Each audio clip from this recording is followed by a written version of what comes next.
अगर ईटीएफ में कभी ट्रेड नहीं किया तो आज का सेशन आपके लिए है। आज के सेशन में हम बेसिकली नए लोगों के पर्सपेक्टिव से बात करेंगे जो ईटीएफ के बारे में ज्यादा कुछ जानते नहीं हैं। ईटीएफ के बारे में डिटेल में बात करने वाले हैं आज। स्पेशलिटी अबाउट ईटीएफ सबसे पहले बात करेंगे। ईटीएफ में ऐसा क्या है जो इसको स्टॉक से, इंडेक्स फंड से, दूसरे फंड से इसको अलग करती है, ये नए लोगों के लिए कैसे ज्यादा फायदेमंद है वो बात करेंगे। दूसरा बात करेंगे हम 3% वीकली स्ट्रेटेजी, हफ्ते का 3% प्रॉफिट निकालने की स्ट्रेटेजी क्या हो सकती है, हम वो बात करेंगे। हफ्ते का 3% हो सकता है, बहुत कम लोगों को लगे कि 3% सिर्फ हफ्ते का है। आज इसकी ताकत बताऊंगा कैसे सिर्फ छोटा सा इन्वेस्टमेंट, अगर आपका इन्वेस्टमेंट अमाउंट 10,000 रुपए का भी है, उसके जरिए भी ये 3% के जरिए कंपाउंडिंग होकर कैसे करोड़ों में बदल जाता है, वो भी आज आपको दिखाऊंगा। और टॉप ईटीएफ कौन से है, ऑफकोर्स सी बात है, जब आप स्ट्रेटेजी जानेंगे, जब आप ईटीएफ के बारे में जानेंगे तो आप ये सवाल जरूर पूछोगे कमेंट में कि किस तरह के ईटीएफ में, कौन से ईटीएफ में हमारे को इन्वेस्ट करना चाहिए, वो टॉप ईटीएफ कौन से हैं। तो वो टॉप ईटीएफ भी बताऊंगा, वो टॉप ईटीएफ टॉप ही क्यों हैं, वो ही क्यों हैं वो भी बताऊंगा, रीजन वीजन सब बताऊंगा। तो बेसिकली आज का सेशन 3 पार्ट में होगा। सबसे पहला पार्ट होगा स्पेशलिटी अबाउट ईटीएफ, हम बात करेंगे कैसे ये बेहतर है बाकी दूसरे इंस्ट्रूमेंट से। दूसरा पार्ट होगा स्ट्रैटेजी, 3% वीकली हमारे को निकालने की स्ट्रैटेजी क्या होगी। और तीसरा होगा टॉप ईटीएफ क्यों और कौन सा, सिर्फ कौन सा नहीं, क्यों, वो भी हम बात करेंगे। तो इससे पहले देखो ईटीएफ के हम 2 सेशन कर चुके हैं। ये देखो, ये मैंने अपना यूट्यूब चैनल अपना खोला हुआ है, हमने कितने 214 वीडियो हमने पोस्ट कर दिया क्या, अरे वाह गजब, अपने लिए ही मैं गजब कह रहा हूं खैर, तो एक तो ये वीडियो हमने करा था सभी स्टॉक्स का बाप ईटीएफ, और उसके पहले हमने ये करा था। तो आप अगर ईटीएफ को ढंग से डेप्थ में ट्रेडिंग करना चाहते हो तो आज का सेशन तो आप देख ही लो। आज के सेशन हम बेसिक कवर करेंगे, कभी नहीं किया तो आज के सेशन में आपको सब सीखने को मिल जाएगा। लेकिन आज के बाद आपको ये 2 वीडियोस जरूर देखना चाहिए ताकि इन डेप्थ स्ट्रैटेजी, आज जो हम बिगिनर लेवल की स्ट्रैटेजी पर बात करेंगे, इन डेप्थ स्ट्रैटेजी के लिए आपको ये 2 वीडियोस जरूर देखने चाहिए। बड़ा भयंकर प्यार मेरा है, 6 दिन में 3.5 लाख व्यूज और इधर 13 दिन में 5,71,000 व्यूज आप लोगों के थ्रू, और बड़े प्यारे प्यारे कमेंट्स हैं। अच्छा, आपके कमेंट्स इसमें थे, कुछ सवाल भी हैं, वो सवाल को भी आज हम क्लियर कर लेंगे, ठीक है। तो हम आते हैं, किधर गया, इधर। सबसे पहली चीज, एक कंपैरिजन मैंने आपको यहां पर दिखाया है सर, स्टॉक, इंडेक्स फंड और ईटीएफ। यही क्यों लिया मैंने म्यूचुअल फंड क्यों नहीं लिया इसमें क्योंकि म्यूचुअल फंड एक ऐसा फंड है सर जो कि एक्टिवली मैनेज किया जाता है। और खैर अभी बात करता हूं तो आपको समझ में आ जाएगा। देखो, स्टॉक यानी कि हम किसी स्टॉक की बात कर रहे हैं, किसी शेयर की बात कर रहे हैं, तो एक स्टॉक कभी भी जीरो हो सकता है सर। कभी भी जीरो कहने का मतलब, हम अगर रिलायंस, टाटा और टाइटन, एचडीएफसी बड़े स्टॉक की बात कर रहे हैं तो ऐसा नहीं है भैया कि कल परसों तरसों वो जीरो होने वाला, ऐसा नहीं होने वाला। लेकिन ये है कि श्योरिटी कुछ नहीं है। कई बार मैं बोल चुका हूं, यस बैंक का एग्जांपल हम कई बार ले चुके हैं। यस बैंक भी इसी कैटेगरी का था, इंडेक्स में कभी हुआ करता था। आज के टाइम में पेनी स्टॉक है, तो हम ये नहीं कह सकते कि टाइटन स्टॉक है या एचडीएफसी है या रिलायंस है तो जीरो नहीं हो सकता, ये बर्बाद नहीं हो सकता, कह नहीं सकते सर। चांसेस बहुत कम है, बहुत ही ज्यादा कम है, लेकिन कह नहीं सकते। अच्छा, इनके अलावा कोई आपका मीडियोकर स्टॉक है, कोई पेनी स्टॉक है, कोई छोटे स्मॉल कैप है, कोई मीडियम कैप है, वो सब तो हो ही सकते हैं। लेकिन इंडेक्स फंड सर जीरो नहीं हो सकता। इंडेक्स फंड क्यों हम बात कर रहे हैं सर, हमारा देखो ये सेशन करने का एक ऑब्जेक्टिव ये भी रहता है, जब भी मैं स्टॉक मार्केट के बारे में बात करूं तो सेफ्टी मेरा पहला कंसर्न है, रिस्क फैक्टर सबसे पहला कंसर्न है। क्योंकि मैं रिस्की इन्वेस्टमेंट या रिस्की इन्वेस्टमेंट स्ट्रैटेजी पर आपने देखा होगा मैं कभी बात नहीं करता। मेरे को स्मॉल कैप, मिड कैप ज्यादा पसंद है, इसलिए नहीं है क्योंकि वहां पर एक बड़ा रिस्क इन्वॉल्व होता है। इसीलिए हमेशा मैं इंडेक्स में रहने वाली कंपनियों की बात करता हूं। तो इन तीनों में अगर हम कंपेयर कर रहे हैं सर, इंडेक्स फंड में आप कैन बी जीरो वाला फैक्टर नहीं होता है, क्योंकि टॉप की 50 कंपनियां हैं। कोई कंपनी अगर परफॉर्म नहीं कर रही है तो बाहर हो जाएगी, और जो कंपनी परफॉर्मिंग है वो अंदर हो जाएगी। तो टॉप की 50 की लिस्ट वो टॉप की ही मेंटेन रहेगी। सेम चीज ईटीएफ में भी होता है। ईटीएफ क्या है, इंडेक्स का रेप्लिका है। सिर्फ इंडेक्स का ही नहीं, अभी वैरायटी भी है, उसमें बताता हूं। अगर हम इंडेक्स के ईटीएफ की बात करें तो इंडेक्स का रेप्लिका है।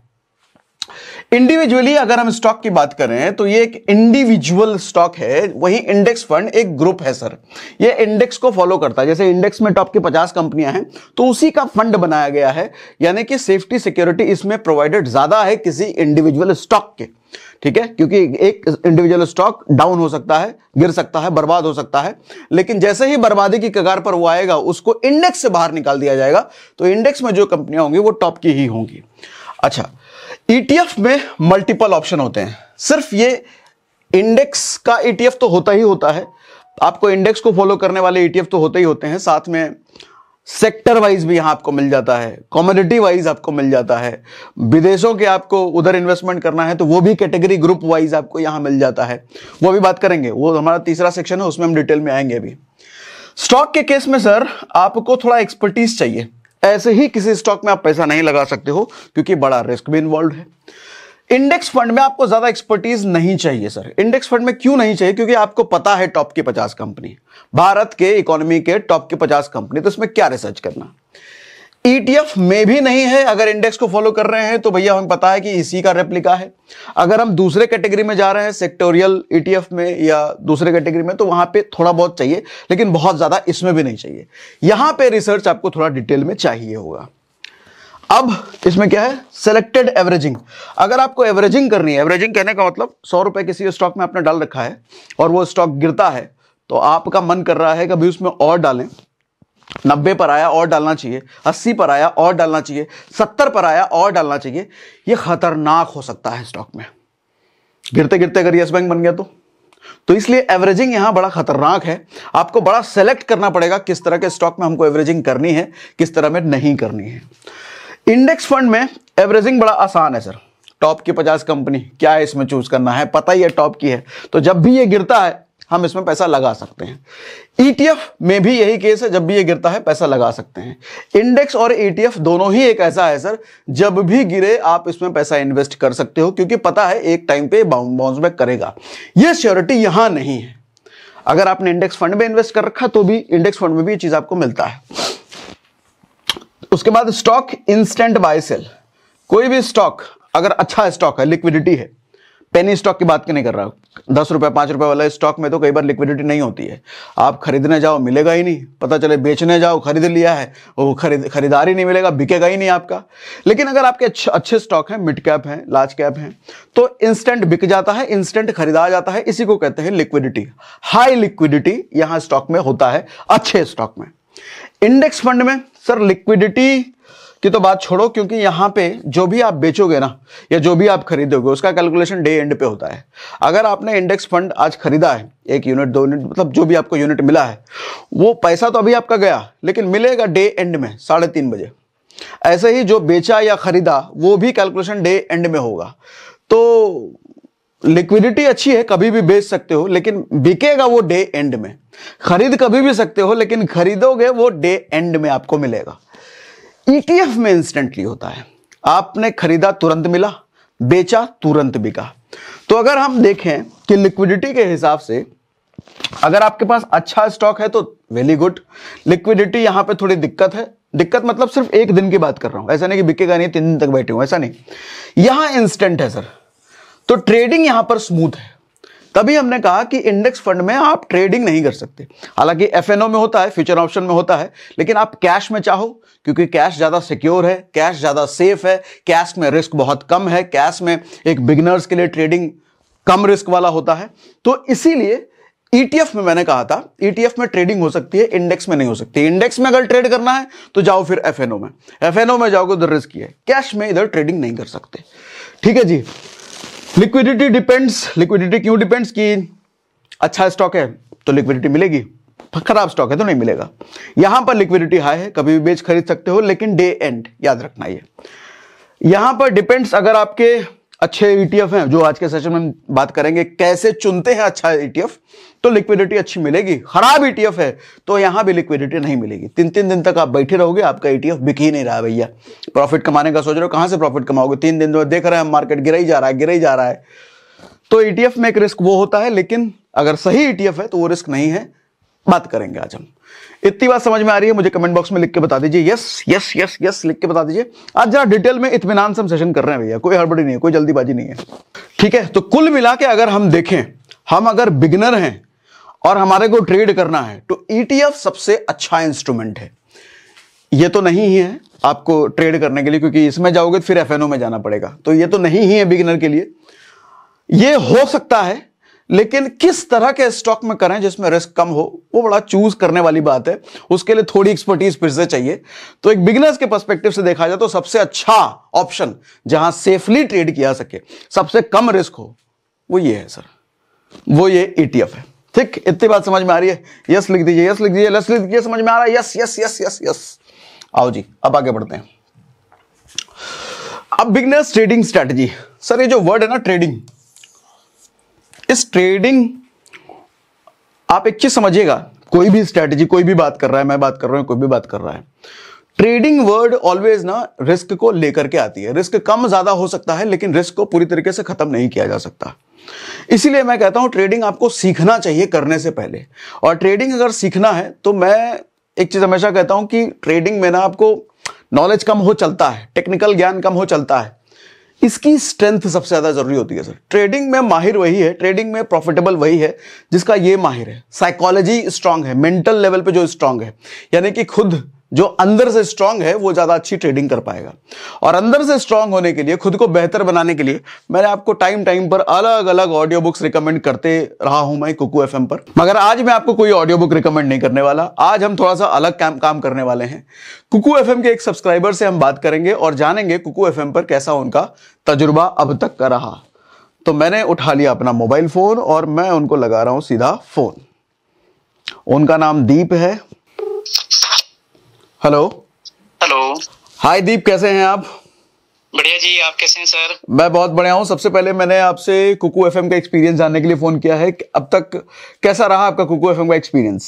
सर अभी तक एक्सपीरियंस बहुत अच्छा रहा। पहले मैं ऑफिस आते जाते गाने सुनता था, लेकिन आफ्टर कुकू FM में अपना जो टाइम है वो ऑडियो बुक पर यूटिलाइज करता हूँ।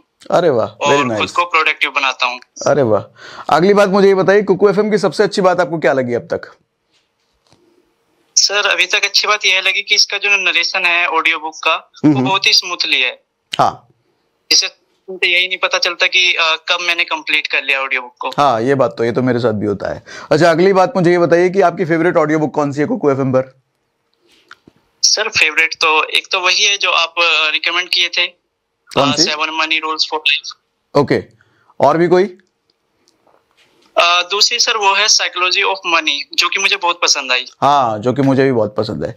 ठीक है, अगली बात मुझे ये बताइए कि कौन सी लर्निंग उनसे ऐसी ली आपने जो रियल लाइफ में आपने इंप्लीमेंट करी अब तक? वैसे तो बहुत कुछ सीखा है यहाँ से, और इम्प्लीमेंट की बात करूँ तो मैं बहुत खर्चा करता था, तो मैंने यहाँ से सीखा कि मनी को मैनेज कैसे किया जाता है, और अभी इसी का मैं बहुत ध्यान रख रहा हूँ। Okay, very nice. अच्छा, ओके, सो आपकी तरफ से कोई सजेशन कुकू FM को? हाँ सर, बिल्कुल एक सजेशन है कि जो आपकी अभी एक बुक आई है real rich, the real rich, आप उसको कुकू FM पर ऑडियो बुक में लाएं। अरे वाह, ठीक है, ये तो कुकू FM वाले लाएंगे जल्दी। जी बिल्कुल। ठीक है, thank you very much Deep, thank you very much. Thank you so much sir. तो आप भी कुकू FM से जुड़कर खुद को बेहतर बनाते रहिए। और अगर आपने अब तक सब्सक्राइब नहीं किया है तो SRS50 कूपन कोड इस्तेमाल करके 50% का डिस्काउंट ले सकते हैं। यानी कि आपको 99 नहीं, सिर्फ 49 पे करना पड़ता है पहले महीने के मंथली सब्सक्रिप्शन पर। तो अब हम आते हैं बैक टू द टॉपिक अपने। तो ट्रेडिंग स्ट्रैटेजी पर हम बात कर रहे थे, और ट्रेडिंग स्ट्रैटेजी पर हमारा स्ट्रैटेजी है सर आज का 3% वीकली का। तो सबसे पहले मैं आपको 3% की ताकत बता देता हूं, 3% कितना पावरफुल है। उसके लिए मैं आपको गूगल पर लेकर के आता हूं और कंपाउंड इंटरेस्ट कैलकुलेटर मैंने खोल रखा है। कई लोगों को लगेगा 3% वीकली है तो बहुत कम है, इतना थोड़ी, इसके क्या आएगा? तो दिखाता हूं अभी। सर मान लो कितना कैपिटल लूं? 1 लाख? नहीं, 1 लाख तो बहुत ज्यादा हो जाएगा, मैं 10,000 रुपए लेता हूं, छोटा सा कैपिटल। 10,000 मैंने कैपिटल लिया सर। अगर हम वीकली 3% इससे निकाल पाए, मैं ईयरली को वीकली कर देता हूं और एक ही साल यहां पे मैं कर देता हूं। ठीक है, विड्रॉल यहां पे कुछ भी नहीं, नन। और मुझे जो कंपाउंड करना है, कंपाउंड वीकली करना है सर। मैं अगर इसको कैलकुलेट करता हूं तो जरा ध्यान से देखना सर, मेरा ये जो 10,000 का इन्वेस्टमेंट है, अगर मैं हर वीक इसको 3% के रेशियो से बढ़ाता चला जा रहा हूं, कंपाउंड करता जा रहा हूं, तो ये जो मेरा रिटर्न बनता है सर 46,000 बनता है। ये डॉलर इसको मारो गोली, हमारे को तो रुपया देखना है। 46,508 रुपये बनता है सिर्फ 10,000 रुपये से। और ये इधर देखो पूरा डिटेल कैलकुलेशन सर, पहले महीने 10,000, अगले महीने ये, अगले महीने ये, अगले महीने ये, 12वें महीने तक जाते जाते आपका इतना पैसा बन जाता है। और जो हमारा रिटर्न परसेंटेज सर 365% का रिटर्न है। 365% किधर मिल रहा है? 365%। अच्छा, इसको और आप देखो, अभी हो सकता है डिफरेंस आपको छोटा लग रहा हो, पहले महीने 10,000, अगले महीने 11,000 इतना, उसके अगले महीने 12,000 इतना। आप अगर इसको ड्यूरेशन बढ़ा दो सर, आपको गैप बड़ा लंबा लंबा दिखेगा। 5 साल मैंने मान लो कर लिया, पहले तो रिटर्न में देखना कितना फर्क पड़ जाएगा। सिर्फ 10,000 की वजह से कंपाउंड करते करते 5 साल में कितना हो सकता है? इकाई, दहाई, सैकड़ा, हजार, 10,000, लाख, 10 लाख, करोड़। सर 10,000 की ये ताकत है कि 5 साल में अगर हम इसको वीकली कंपाउंड करते रहे सिर्फ 3% के हिसाब से, तो ये 2 करोड़ रुपए बन जाता है। 2 करोड़ सिर्फ 10,000 रुपए इन्वेस्ट करके 3% के हिसाब से ये 2 करोड़ रुपए बन जाता है सिर्फ 5 साल में। सिर्फ 5 साल में ये ताकत है भैया। अच्छा, इसका कंपाउंडिंग अगर आप चेंज कर दो, तो वीकली कंपाउंड है, आप इसको अगर मंथली कंपाउंड करना शुरू करो, मंथली, तो देखना घटेगा। ये 2 करोड़ है ना, ये 1 करोड़ पे आ गया, इतना है ना, 1 करोड़, हाँ 1 करोड़ पे आ गया, मतलब 1.5 करोड़ पे आ गया लगभग, सीधा 50 लाख कम आ गया सर, अगर हम इसको मंथली कंपाउंड कर रहे हैं। ताकत सर कंपाउंडिंग में सर, आम आदमी ना 1%, 1.5%, 2%, 3% को हल्के में ले लेता है, उसको नहीं पता कि सर ये कंपाउंडिंग वे में चलेगा। अगर आप इसको 1% का भी प्रॉफिट के हिसाब से लेके चलो ना सर, वीकली अगर आप 1% भी प्रॉफिट कमा रहे हो, तो कैलकुलेटर खोल करके देख लेना, ये लिंक क्या लिखा है इधर, thecalculatorSite.com पे जाके कंपाउंड कैलकुलेटर खोल के देख लेना सर। 1% के हिसाब से भी जो रिटर्न मिलेगा ना आपको, 5 साल में पागल हो जाओगे आप। दुनिया का कोई प्रॉपर्टी नहीं दे पाएगा, दुनिया का कोई स्टॉक मार्केट का कोई शेयर नहीं दे पाएगा, कोई म्यूचुअल फंड नहीं दे पाएगा जो 1% का कंपाउंडिंग देगा आपको। आप पहले वीकली 1% कमाना सीखो तो सही, ठीक है। तो ये रहा कंपाउंडिंग कैलकुलेटर भैया। अच्छा, नीचे भी आप ये देख लेना, डिफरेंस देखो कितना बड़ा बड़ा दिखेगा आपको। ये ईयरली वाइज हो गया, ईयरली ब्रेकडाउन। इसको एक्सप्लोर करो सर, अच्छी चीज है। कंपाउंडिंग कैलकुलेटर को एक्सप्लोर करके ढंग से जरा सीखो। हम बिगनर स्ट्रेटेजी पर बात कर रहे थे, ठीक है। सो सबसे पहली चीज सर, आप टॉप 5 ETF चुन लो। अच्छा, टॉप 5 ETF कौन सा होगा, कैसे चुनेंगे, उसका क्राइटेरिया मैं बता देता हूं, आगे चल के मैं उसका नाम भी बताने वाला हूं। सबसे पहली चीज तो टॉप 5 ETF चुनने का सर क्राइटेरिया जो होगा वो होगा based on volume and risk. ऐसे ETF आपको लेने हैं जिसमें वॉल्यूम, ट्रेडिंग वॉल्यूम सबसे ज्यादा होता हो डेली बेसिस पे। यानी कि मैं मानता हूं ऐसे चुनो जिसका 20,000 तो कम से कम ट्रेडिंग वॉल्यूम डेली का हो, ठीक है। तो ट्रेडिंग वॉल्यूम ज्यादा होने से क्या होता है, लिक्विडिटी अच्छी रहती है, और लिक्विडिटी अच्छा रहने का मतलब जो अभी हमने बताया, कभी भी आप जब बाय करने जाओगे तो आपको तुरंत ETF मिल जाएगा। खरीदा हुआ ETF जब आप बेचने जाओगे तो आपका तुरंत बिक जाता है। ये ट्रेडिंग वॉल्यूम अगर ज्यादा है तभी होता है, लिक्विडिटी अच्छी है तभी होता है। तो हम सिर्फ अच्छे हाई ट्रेडिंग वॉल्यूम वाले ETF को ही चुनेंगे, पहली चीज ये ध्यान में रखना है। दूसरा चीज रिस्क। जिस भी ETF में हम इन्वेस्ट करने जाएंगे सर, उस ETF में हम चेक जरूर करेंगे कि अंदर कौन कौन सी कंपनियां हैं। वो कंपनियां टॉप वाली होनी चाहिए। अल्लू जल्लू कंपनियां उसमें है तो हम नहीं इन्वेस्ट करेंगे, ठीक है। अभी वो सब भी हम बात करेंगे। अच्छा, दूसरी बात, keep investing for a month. 1 महीने का टाइम फ्रेम आपको ऐसा लेके चलना है जो आपके सिर्फ इन्वेस्टमेंट का फेज होगा। वहां पर हम डेली बेसिस पर सिर्फ ETF में इन्वेस्ट करेंगे, कोई भी सेल करके प्रॉफिट नहीं कमाएंगे। प्रॉफिट कमाने का टाइम हमारा 1 महीना बाद शुरू होगा। तो 1 महीने तक हम क्या करने वाले हैं sir, 5% daily of total capital हम डेली बेसिस पे किसी ना किसी ETF में इन्वेस्ट करेंगे। कौन सा ETF और 5% कितने का, हमारा टोटल फंड कितना। अगर हमने मूड बनाया है कि 1 लाख रुपए मेरे को ETF में डालना है, तो सर उसका 5% हम डेली बेसिस पे करेंगे। 5% क्यों, 1 महीने में लगभग 20-22 दिन मार्केट खुला है, तो 20 दिन में आपका पूरा 100% कैपिटल इन्वेस्ट हो जाएगा 1 महीने में, ठीक है। 1 महीना का मतलब 20 दिन, 5-5 हजार रुपए करके हम डालते रहे। अच्छा, किस तरह के ETF में डालेंगे, हमने पहली चीज बात क्या करी है, टॉप 5 ETF। लास्ट सेशन जो हमने करे थे उसमें 80-100 ETF की हमने बात कर ली थी, तो नए लोगों के लिए थोड़ा डिफिकल्ट हो सकता है इतने ETF को देखना, मैनेज करना। सीधा सिंपल, इसलिए मैंने टॉप के 5 ETF की बात कर रहा हूं। टॉप के 5 ETF में उस दिन हमें उसमें इन्वेस्ट करना है जिसका डिप 1% या 1% से ज्यादा हो। जो भी उस 5 टॉप के 5 ETF में से 1% से ज्यादा गिरा है, मैं उसमें 5% अपना पैसा डाल दूंगा।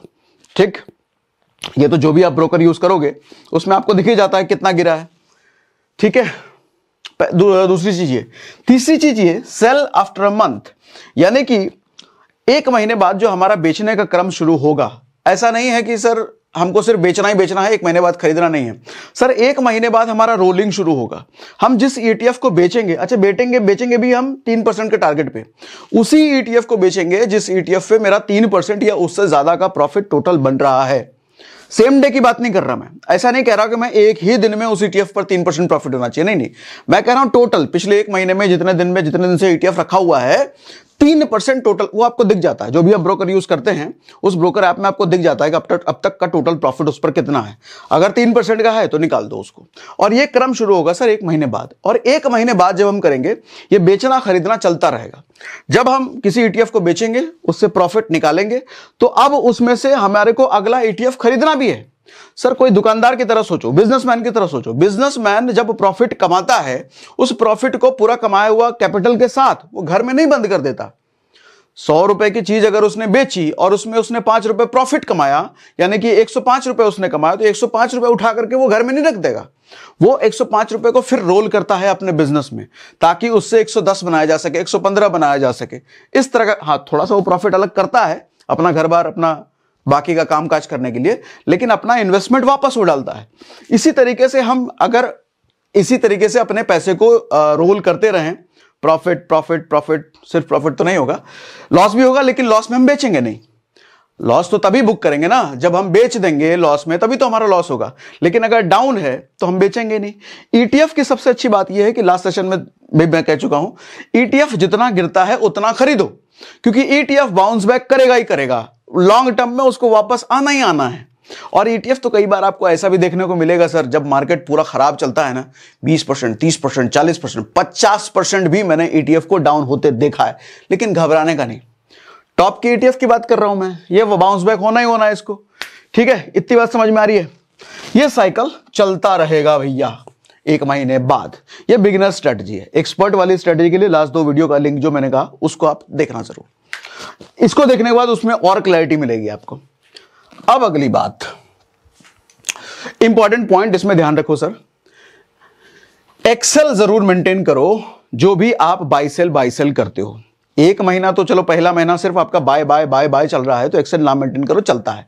लेकिन उसके बाद कौन सा किस भाव पे खरीदा, किस भाव पे बेचा, जैसे एक दुकानदार करता है ना, जैसा एक शोरूम वाला करता है ना, जैसा एक बिजनेसमैन वाला करता है ना, ऐसा ही आपको प्रॉपर एक्सेल मेंटेन करना है। तभी आप 1 महीने बाद हिसाब लगा पाओगे, या हफ्ते भर बाद हिसाब लगाओगे, कितना बिका, कितना प्रॉफिट, कितना लॉस, वो सब कुछ। ऐसे हवा में पता नहीं चलेगा।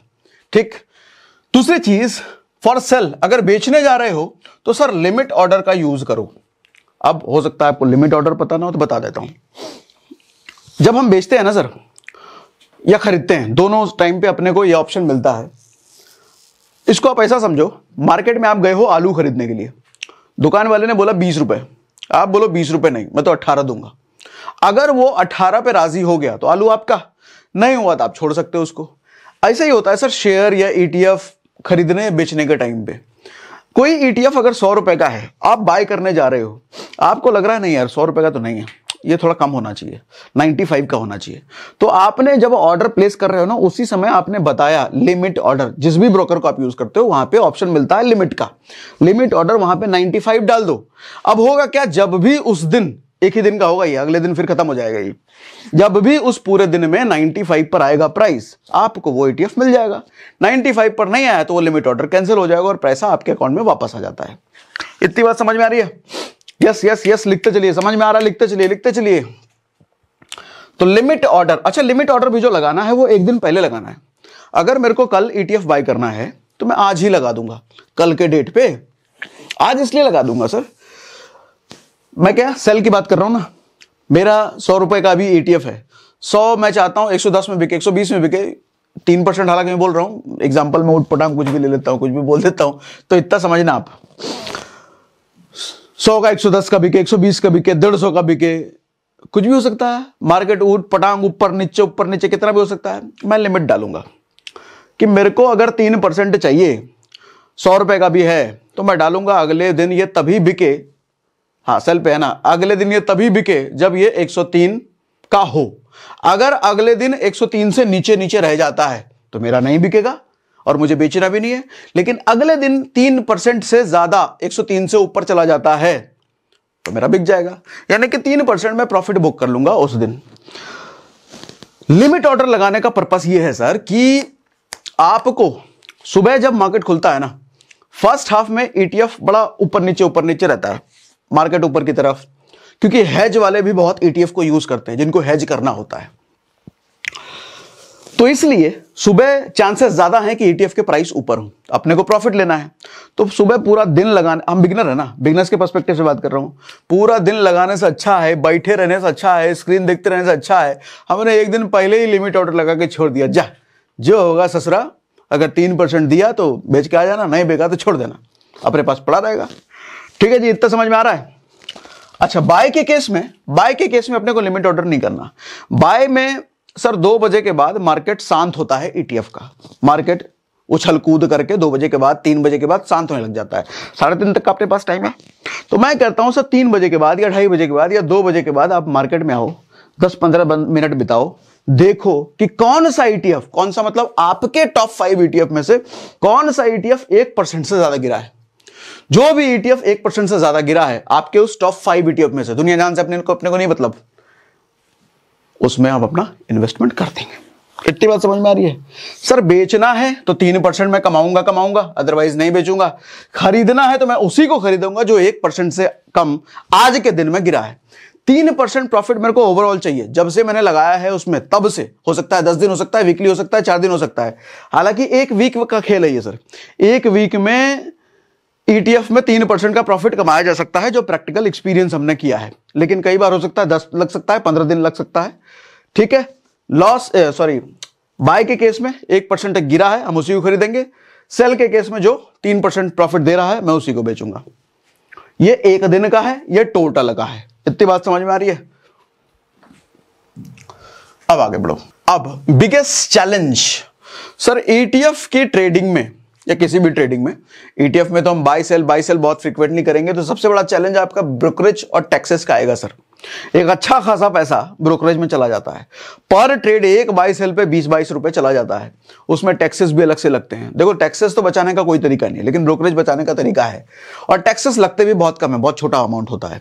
लेकिन ब्रोकरेज आपका अच्छा खासा पैसा चला जाता है सर। एक ट्रेड पे अगर 20 रुपए जा रहा है तो 5 ट्रेड हो गए तो आपका कहाँ, अगर हम 20 दिन की बात कर रहे तो कहाँ, अगर हम डेली बेसिस पे कर रहे तो कहाँ गया ब्रोकरेज, सोच लो। तो मुझे लगता है ब्रोकरेज बचाने का हमारे पास एक ऑप्शन है, तो हम क्यों ना उसको यूज करें। एक प्लेटफॉर्म है सो शून्य बाय फिनवेशिया। शून्य भी एक ब्रोकर है, किसी भी ब्रोकर की तरह। इसकी सबसे अच्छी बात मुझे यह लगती है कि life time no brokerage on everything.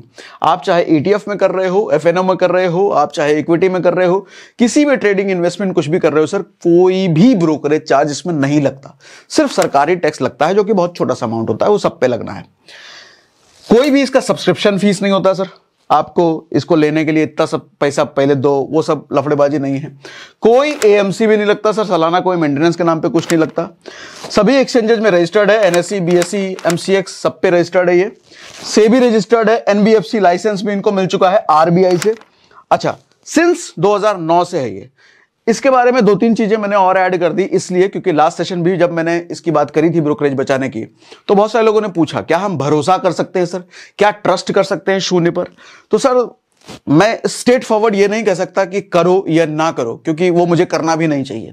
मैंने आपको पैरामीटर्स बता दीजिए, 2009 से है, सेबी रजिस्टर्ड है, लाइसेंस फ्रॉम एनबीएफसी, ये सब चीजें। बाकी आप देखो आपको करना है कि नहीं करना है। ठीक है, तो ब्रोकरेज बचाने का ये अच्छा ऑप्शन है।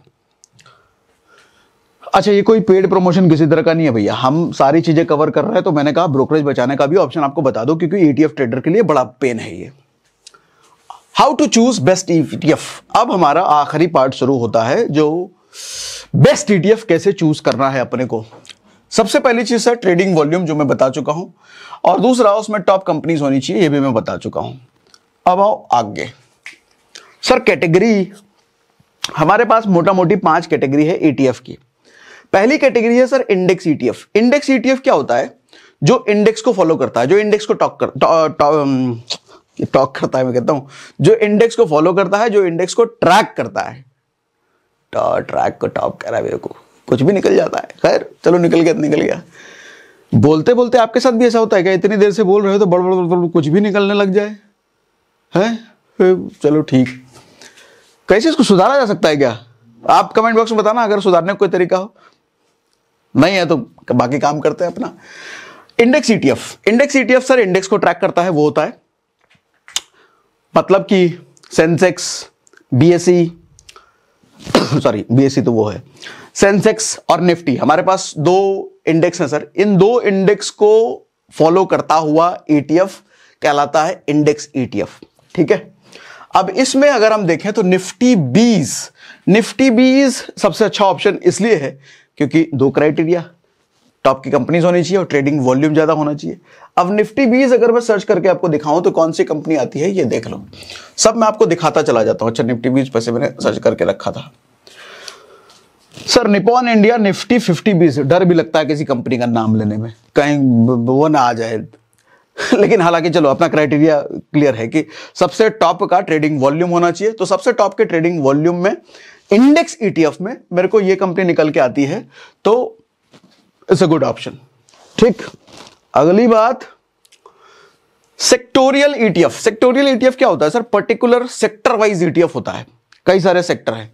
अब सेक्टर में मेरे को दो सेक्टर का सबसे बढ़िया निकल के आता है जिसका ट्रेडिंग वॉल्यूम और रिस्क वाला फैक्टर, इन दो क्राइटेरिया के बेस पे, मेरा कोई तीसरा क्राइटेरिया नहीं है, कुछ नहीं है। इसका देखने में बहुत सुंदर लग रहा है कंपनी का बिल्डिंग, वो ले लें क्या? ना, ऐसा कुछ नहीं है। तो दो ही क्राइटेरिया है अपना।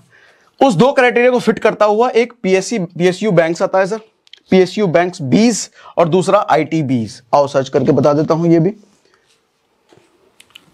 तुम कहे आ गए? पीएसयू बैंक 20, ये रहा। ये भी Nippon India Nifty PSU bank 20 ETF. Sir इसमें क्या है? ये क्या है ईटीएफ? ये बैंकिंग की कैटेगरी का है। तो टॉप की बैंकिंग की जो कंपनियां हैं, जो भी एचडीएफसी, जो भी है, उसको आप खोल करके भी देख सकते हो। इधर गूगल में सर्च से जाओगे ना, आपको पूरा डिटेल इसका दिख जाता है। तो पीएसयू बैंक 20 है उसका नाम। दूसरा है सर आईटी 20। आईटी 20 में भी देख लेते हैं कौन सा है। आईटी 20 अगेन फिर से निपॉन वाला आ रहा है, निपॉन इंडिया एटीएफ आईटी। ठीक है सर, 38 रुपए का ही चल रहा है। बाकी इसका बही खाता गूगल में आप देखते ही रह सकते हो अपना। कहां चला गया? यहां है। ठीक है, तो सेक्टोरियल ईटीएफ ये हो गया। तीसरा आता है sir commodity ETF. Commodity ETF क्या होता है? सोना, चांदी, तांबा, ये सब। गोल्ड 20 और सिल्वर 20 मेरा दो पसंदीदा। कौन सा? क्यों?